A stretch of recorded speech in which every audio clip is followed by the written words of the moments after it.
একটা ইনকিউবেটর মেশিনে কীভাবে আর্দ্রতা কন্ট্রোল করতে হবে এটা আজকে আমি দেখাবো। অনেকে অনেক রকম দেখায়, কিন্তু আমি দেখছি অনেকে কাজ করে না।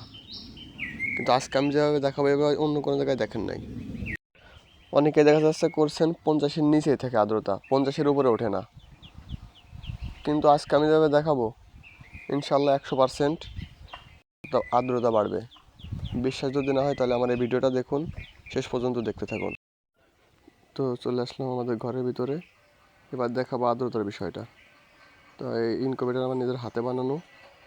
এই দেখুন আর্দ্রতা আছে 61 এবং কন্ট্রোলার মিটার আছে 37.7।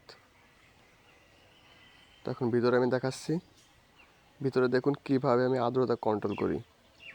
বাটিতে পানি এবং প্লাস দইয়ের যে বাটি আছে ওই বাটিতে আমি পানি দিচ্ছি, এবং পানিতে যে একটা লাইট 100 বার একটা বাল্বের লাইট ওইটা আমি পানির সাথে ডুবাই দিছি।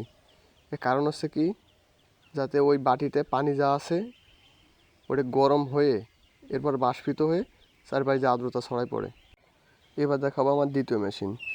এমন না যে আমি বাচ্চা ফুটাই নাই, প্রথমে দেখছেন আমার যে বাচ্চাগুলো এগুলো ইনকিউবেটর থেকে ফুটছে। অনেকে আছে হাতে বানাই, আমিও ঠিক এরকমই বানাইছি হাতে।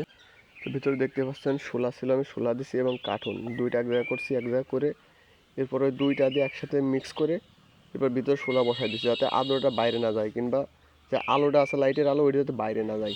এই কারণে দূরে একসাথেই করে পরে আমি আঠা দিয়ে জোড়াই দিছি। প্লাস যদি আপনাদের কাছে গুণা থাকে গুণা দিয়ে ভিতরে আটাই নেবেন, যাতে একসাথে থাকে, নাহলে পড়ে যাবে।